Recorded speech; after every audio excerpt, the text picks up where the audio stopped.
say that Iranian officials allegedly orchestrated an assassination attempt against Irwin Cotler, a prominent human rights lawyer and Canada's former Minister of Justice. The RCMP say that plot was foiled. Reaction coming in from Ottawa. Here's what one minister had to say. Well, I think these allegations are obviously very important. No, it must be very difficult for him in particular and his family and his friends to hear that. This being said, Minister LeBlanc is fully aware of these allegations and will be able and available to provide any of the legitimate answers and precisions that you require. It's reported that legal authorities had knowledge of the assassination plot involving two suspects. Cotler has been a vocal critic of authoritarian governments, including that of Iran's. He has been under a 24/7 protective surveillance since last October, as he is a high-profile target of Iran. Well, with me now is Neil Bisson. He is a former intelligence officer for CSIS. Neil, what's your reaction to all of this? It's amazing to see how Canada's adversaries are targeting Canadian citizens when it comes to anyone who says something that is negative towards their own regimes. And this is just another example of Iran trying to put some sort of influence on Canada when it comes to the decisions that are being made. So Irwin Cotler, we know he's a vocal critic of Iran, but so are many others. So why was he specifically targeted? And should we be concerned that more people are being targeted by Iran too?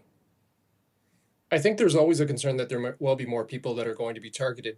As for this individual, I think because he is so outspoken and he has basically talked against the Iranian regime and what they have been doing against the Jewish communities around the world, by trying to silence him or influence what he tries to do or say, this puts Iran basically in a position to say, listen, what we want is for others not to talk negatively about us and in order for us to continue to do what we're doing. How successful are sort of plots like this and the threat of plots like this in silencing critics of Iran? I think it's like anything else. There are going to be those individuals who are going to be concerned about speaking out because they realize that this is a threat on their life. And that's exactly what these authoritative regimes want to do. They want to ensure that those individuals who are considering speaking out consider that they may necessarily come across this type of situation where they could be targeted. And the concern is that not all of the information that the intelligence organizations or law enforcement national understand that these threats are going to happen. So they could be in a situation where they're speaking out against it and they might not necessarily know that there is a plot against them. So on that, the RCMP had apparently warned Cotler that he was under imminent threat of assassination within 48 hours from Iranian agents. I mean, how concerned should we be that it was within 48 hours? I think that timeline is very telling.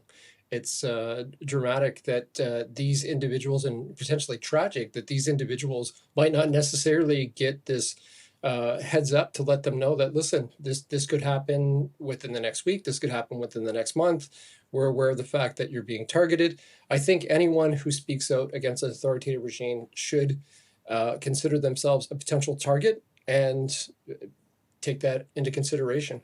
So there are two suspects, as we understand, no arrests. What happens from here in this investigation? Well, I think at this point in time, because a lot of the information has already been put out there, this puts the Iranian regime a bit more on the back foot. Now they're in a position where this has been identified, that this is an issue. The global stage is going to be calling to say, like, this is not something that you can continue to do to target citizens of Western countries. But unfortunately, we're still seeing conflicts happening throughout the world. I mean, look what's going on right now in Gaza. Look what's going on in Lebanon. These are things that the Iranian regime are a part of. Neil, tensions are already high with Iran. Relations are not great between Iran and many Western countries. How much does this damage those relations even further and even deeper?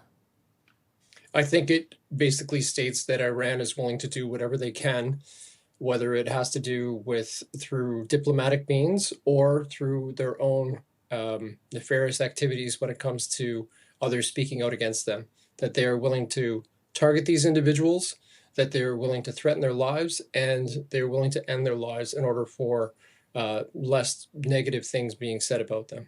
All right, Neil Bisson is a former intelligence officer for CSIS. We appreciate your insights today. Thank you. Thanks for having me on.